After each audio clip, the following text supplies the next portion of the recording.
Assalamualaikum warahmatullahi wabarakatuh. Perkenalkan, nama saya Fatwa Rifki Nurwibisono dengan nomor induk siswa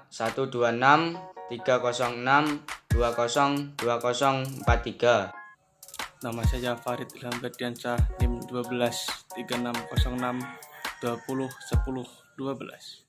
Assalamualaikum warahmatullahi wabarakatuh. Perkenalkan, nama saya Nadia Turasidah, NIM 1263062010032. Perkenalkan, saya Dita Adelina dengan NIM 1263062011041. Di video ini saya dan teman-teman kelompok saya akan menjelaskan materi mengenai mekanisme perilaku individu berdasarkan teori kognitif. Pada dasarnya perilaku individu satu dengan yang lainnya itu berbeda, tergantung dengan pemikiran dan hal-hal yang bisa memotivasi individu tersebut, apakah akan berperilaku positif atau berperilaku negatif. Perilaku individu dapat mempengaruhi individu itu sendiri, dan perilaku juga berpengaruh pada lingkungan. Demikian pula lingkungan dapat mempengaruhi perilaku individu tersebut. Maka dari itu, dalam perspektif psikologi, perilaku manusia dipandang sebagai reaksi yang dapat bersifat sederhana maupun bersifat kompleks. Perilaku manusia juga dipengaruhi oleh dua jenis pikiran manusia, yaitu pikiran sadar atau conscious mind dan pikiran bawah sadar atau subconscious mind. Sekitar 88% dipengaruhi oleh pikiran bawah sadarnya dan sekitar 12%-nya itu dipengaruhi oleh pikiran sadar. Oleh karena itu, sangat dibutuhkan kontrol dari lingkungan supaya individu tersebut tidak berperilaku negatif. Dalam hal ini, lingkungan keluarga dan lingkungan sekolah berperan penting dalam mengatur tingkah laku individu. Namun, dari diri individu pun ikut berperan aktif untuk menentukan perilaku yang pantas diterapkan dalam kehidupan bermasyarakat. Perilaku, kemudian pengertian perilaku. Perilaku adalah sinonim dari aktivitas, aksi, kinerja, respons, atau reaksi. Dengan kata lain, perilaku adalah segala sesuatu yang dilakukan oleh setiap individu atau manusia. Terdapat dua kelompok besar perilaku, yaitu perilaku yang tampak atau dapat diobservasi atau bisa disebut overt observable, dan yang tidak tampak, tersembunyi atau tidak dapat diobservasi atau biasa disebut covert not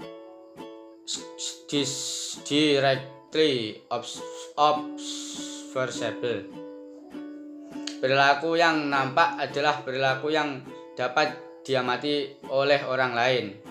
Contohnya yaitu berbicara, berjalan, lari, menangis, melempar bola, berteriak, dan sebagainya. Sedangkan perilaku yang tidak dapat diamati secara langsung oleh orang lain yaitu contohnya berpikir dan merasakan. Secara umum yang dapat dikatakan perilaku adalah apa yang dilakukan dan dikatakan seseorang. Perilaku dapat memiliki satu atau lebih dimensi yang dapat diukur, yaitu frekuensi, durasi, atau intensitasnya. Suatu perilaku dapat diamati, digambarkan, dicatat atau direkam, diukur oleh orang lain atau pelaku itu sendiri. Setiap perilaku mempunyai dampak atau pengaruh pada lingkungan. Perkembangan kognitif menurut Jean Piaget.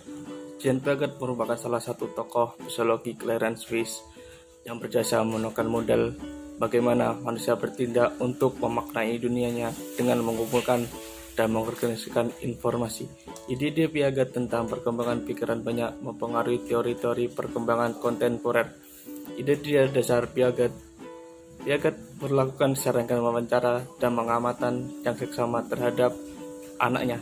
Piaget menemukan beberapa konsep dan prinsip tentang sifat-sifat perkembangan kognitif anak, di antaranya 1. Anak adalah pembelajar yang aktif. Maksudnya adalah anak secara alami memiliki rasa ingin tahu yang tinggi tentang dunia mereka, secara aktif berusaha mencari informasi dan membantu mereka memahami dan menyadari tentang realitas hidup dunia. Dalam memahami dunia mereka secara aktif, anak-anak menggunakan apa yang disebut Piaget adalah skema, yaitu konsep kerangka yang terdapat dalam pikiran anak. Mereka gunakan untuk mengorganisasikan mengorganisasikan informasi.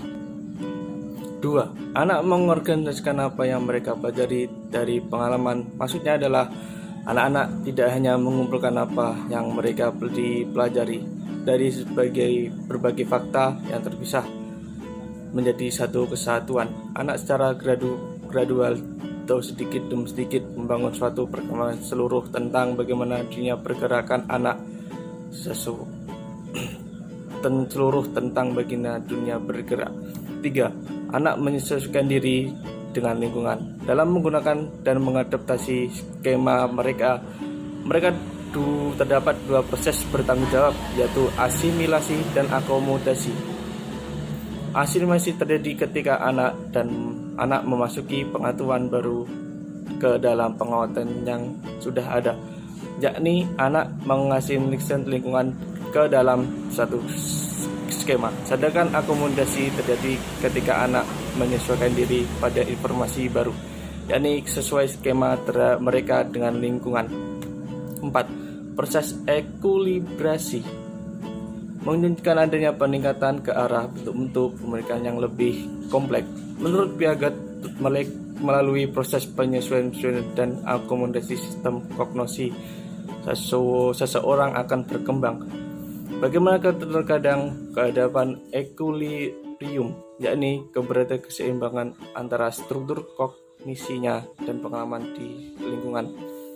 Sebagai anak yang sedang bertumbuh, terkadang mereka berhadapan dengan situasi yang tidak dapat dijelaskan secara rinci tentang dunia dalam terminologi dan pemahamannya. Kondisi tersebut akan menimbulkan konflik kognitif atau disequilibrium, yaitu semacam ketidaknyamanan mental dan mendorong untuk mencoba membuat pemahaman tentang apa yang mereka saksikan. Dengan melakukan mengorganisasikan kembali dan mengintegrasikan secara baik skema-skema mereka, anak akhirnya mampu memecahkan konflik, mampu memahami kejadian-kejadian yang sebelumnya mengembangkan serta kembali mendapatkan keseimbangan pikiran. Tahap-tahap perkembangan kognitif menurut Piaget. Pada teori kognitif berlaku ditekankan pada aspek intelektual seperti pengetahuan, pengertian, dan keterampilan berpikir. Menurut Piaget, teori belajar kognitif manusia selalu berkembang. Pada usia 0-2 tahun, perilaku kognitif bayi membawa pemahaman tentang dunia melalui pengordinasian pengalaman-pengalaman sensorik dengan tindakan fisik yang biasanya disebut dengan tahap sensori motor. Pada usia 2-7 tahun, anak mulai mempresentasikan dunia dengan kata-kata dan gambar-gambar. Kata-kata dan gambar-gambar ini menunjukkan adanya peningkatan pemikiran simbolis dan melampaui hubungan informasi indrawi dan tindakan fisik. Pada usia 7-11 tahun, pada saat usia ini anak akan berpikir secara logis mengenai peristiwa-peristiwa konkret yang mengklarifikasi benda-benda ke dalam bentuk-bentuk yang berbeda. Pada usia 11 tahun sampai dewasa, dalam tahap ini remaja akan berpikir lebih abstrak, logis, dan lebih idealistik yang biasanya disebut dengan rasional formal. Prinsip umum teori belajar kognitif yaitu A. Lebih mementingkan proses belajar daripada hasil. B. Disebut model perseptual. C. Tingkah laku seseorang ditentukan oleh persepsi serta pemahamannya tentang situasi yang berhubungan dengan tujuan belajarnya. D. Belajar merupakan perubahan persepsi dan pemahaman yang tidak selalu dapat terlihat sebagai tingkah laku yang nampak. E. Memisah-misahkan atau membagi-bagi situasi atau materi pelajaran menjadi komponen-komponen yang kecil-kecil dan mempelajarinya secara terpisah-pisah akan kehilangan makna. F. Belajar merupakan suatu proses internal yang mencangkup ingatan, retensi, pengolahan informasi, emosi, dan aspek-aspek kejiwaan lainnya. G. Belajar merupakan aktivitas yang melibatkan proses berpikir yang sangat kompleks. H. Dalam praktek pembelajaran, teori ini tampak pada tahap-tahap perkembangan J. Piaget, Advanced Organizer Ausubel, pemahaman konsep Brunner, hierarki belajar Gagne, Web Teaching Norman. I. Dalam kegiatan pembelajaran, keterlibatan siswa aktif amat dipentingkan. C. Materi pelajaran disusun dengan pola dari sederhana ke kompleks. K. Perbedaan individu siswa perlu diperhatikan karena sangat pengaruhi keberhasilan siswa belajar. Implikasi teori perkembangan kognitif Piaget dalam pembelajaran yaitu 1. Bahasa dan cara berpikir anak berbeda dengan cara orang dewasa. Oleh karena itu, guru mengajar dengan bahasa yang sesuai dengan cara berpikir anak. 2. Anak-anak akan belajar lebih baik apabila dapat menghadapi lingkungan dengan baik. 3. Bahan yang harus dipelajari anak hendaknya dirasakan baru tetapi tidak asing. 4. Berikan peluang agar anak belajar sesuai tahap perkembangannya. 5. Di dalam kelas, anak-anak hendaknya diberi peluang untuk saling berbicara dan diskusi dengan teman-temannya. Adapun aplikasi teori kognitif dalam pembelajaran, 1. Keterlibatan siswa secara aktif amat dipentingkan. 2. Untuk meningkatkan minat dan retensi belajar, perlu mengaitkan pengetahuan baru dengan struktur kognitif yang telah dimiliki siswa. 3. Materi pelajaran disusun dengan menggunakan pola atau logika tertentu dari sederhana ke kompleks. 4. Perbedaan individu pada siswa perlu diperhatikan karena faktor ini sangat mempengaruhi keberhasilan belajar.